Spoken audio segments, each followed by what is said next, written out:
उन्नयन कोण और अवनमन कोण, दो कोण होते हैं जिसका इस्तेमाल ऊंचाई और दूरी 10th क्लास में आपको पढ़ने के लिए ऊंचाई और दूरी, 9th क्लास के लिए भी यह उपयुक्त है। इसे समझना चाहिए कि किसे उन्नयन कोण कहते हैं और किसे अवनमन कोण कहते हैं। अगर ये बातें समझ में आ जाएगी तो आपको हाइट एंड डिस्टेंस के सभी सवाल बन जाएंगे। अब देखिए हमारे पास दो बच्चे हैं, इसकी सहायता से हम दिखाने की कोशिश करेंगे कि किसे अवनमन कोण और किसे उन्नयन कोण कहा जाता है। अभी जो है इस दोनों की हाइट लगभग क्या है, समान। इस दोनों की हाइट क्या है, लगभग समान है। अब इसको जो है अगर देखना होगा, ये दोनों अगर यहाँ होता है तो दोनों का आँख बिल्कुल सट रहे हैं, यानी इन दोनों के बीच का कोण कितना है, जो इस दोनों के बीच का कोण कितना, कोण कब होता है, कोण कब होते हैं, जब दो जो है रेखाएं मिलती है। ये दोनों कहीं मिल रहा है, ये दोनों कहीं नहीं मिल रहा है।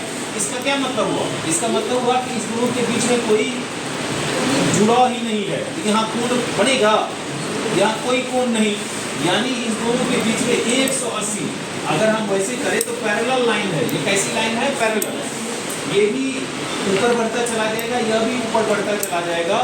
तो पैरेलल लाइन जो है वह कहीं भी एक दूसरे से सटेगा नहीं। लेकिन अगर हमें इसकी जो है हाइट को देखना है, नापना है इसको जो है, तो अभी तो कहेगा हमारे इतना बड़ा है, लेकिन अगर हमें इसे दिखाना है तो क्या करेंगे, आप तुम बैठ जाओ, बैठो।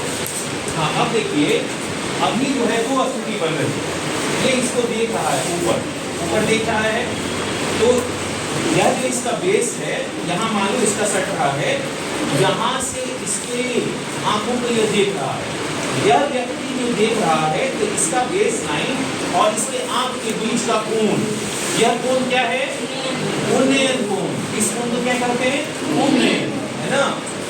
उन्नयन आंख से ये देख रहा है उसको कितनी ऊंचाई पे है, तो उन्नयन है ना।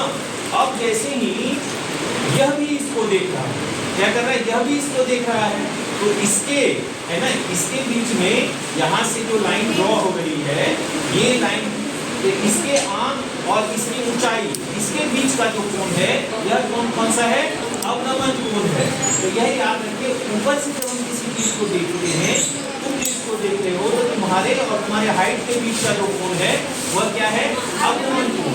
और यह जो ऊपर देख रहा है तो इसके आंख और इसका बेस, आधार जो है, उसके बीच का जो कोण है वह कोण कौन सा है, उन्नयन कोण। तो आप समझ में आ गया कि उन्नयन कोण किसे कहते हैं, अवनमन कोण किसे कहते हैं। अब जैसे ही यह मान लीजिए यहाँ से थोड़ा दूर हो जाओ, दूर हो गया, अब बैठो। तो अब इस स्थिति में अब जो ये देख रहा है, यहाँ क्या होगा, इस स्थिति में उन्नयन कोण का मान बदल जाएगा। जैसे आप जो वहाँ फिगर देख रहे हैं, जब ये नजदीक था तो नजदीक में उन्नयन कोण का मान क्या था, ज्यादा था, 60 डिग्री। जैसे ही दूरी बढ़ी तो उन्नयन कोण का मान कितना हो गया, 30।